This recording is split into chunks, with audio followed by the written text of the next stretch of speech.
देखिए हर खबर यहीं पर, सब्सक्राइब कीजिए TV9 भारतवर्ष।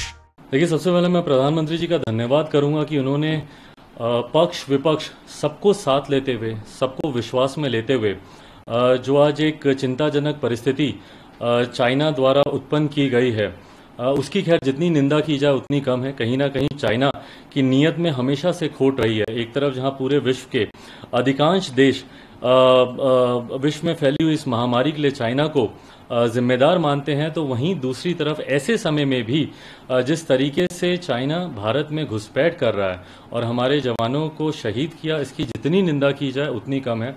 आज इस ऑल पार्टी मीटिंग में मुझे खुशी है इस बात की कि तमाम दलों ने एक साथ एकजुट होकर प्रधानमंत्री जी द्वारा जो भी भविष्य में फैसला लिया जाएगा उसका समर्थन करने की उन्होंने बात की।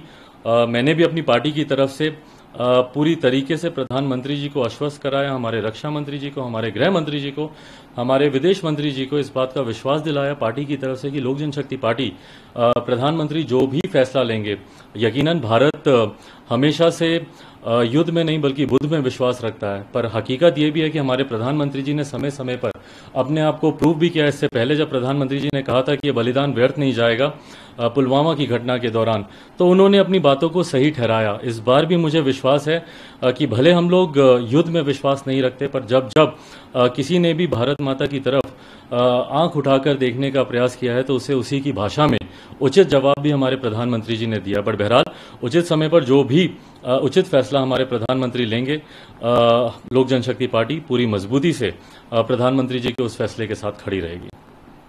प्रधानमंत्री जी ने भी अपने वक्तव्य में इस बात को कहा है कि इंफ्रास्ट्रक्चर के किसी भी काम को रोका नहीं जाएगा। उन्होंने भी इस बात का विश्वास दिलाया है और ये हम सबकी भी चिंताओं में से एक रहा है कि जो वहाँ पर इंफ्रास्ट्रक्चर के कार्य हो रहे थे वो उतनी मजबूती से चलें। इस बात को भी प्रधानमंत्री जी ने स्वीकारा। साथ ही में मैंने अपनी पार्टी की तरफ से भी उनसे आग्रह किया है कि भारत में जिस तरीके से चाइना से छोटी बड़ी हर वस्तु बनकर आती है, तो उसमें से जितनी भी नॉन एसेंशियल जो ज़रूरत की वस्तुएं नहीं हैं उस पर, उसके आयात पर हम लोग को रोक लगाने की ज़रूरत है। हद तो तब हो जाती है जब भारत के देवी देवताओं की मूर्तियां भी चाइना से ही बनकर आती हैं। तो उनसे पार्टी की तरफ से ज़रूर मैंने आग्रह किया है। वित्त मंत्री जी भी वहाँ पर मौजूद थी, विदेश मंत्री जी भी वहाँ पर मौजूद थे। मैंने आग्रह किया है कि जो भी बिजनेस पॉलिसीज़ हैं दोनों देशों के बीच में या विदेश नीति है दोनों देशों के बीच में, उसमें जो भी सुधार करने की ज़रूरत है उसमें सुधार कर कर इनके आयात पर हम लोगों को रोक लगाने की ज़रूरत है। इससे ना सिर्फ आत्मनिर्भर भारत का जो हम लोग का सपना है उसको बल मिलेगा, बल्कि कहीं ना कहीं चाइना की आर्थिक तौर पर भी चाइना को इससे चोट पहुंचेगी।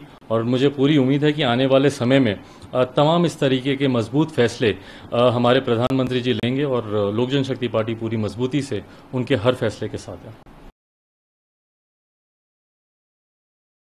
TV9 network 6 languages, Hindi, English, Telugu, Kannada, Marathi and Gujarati.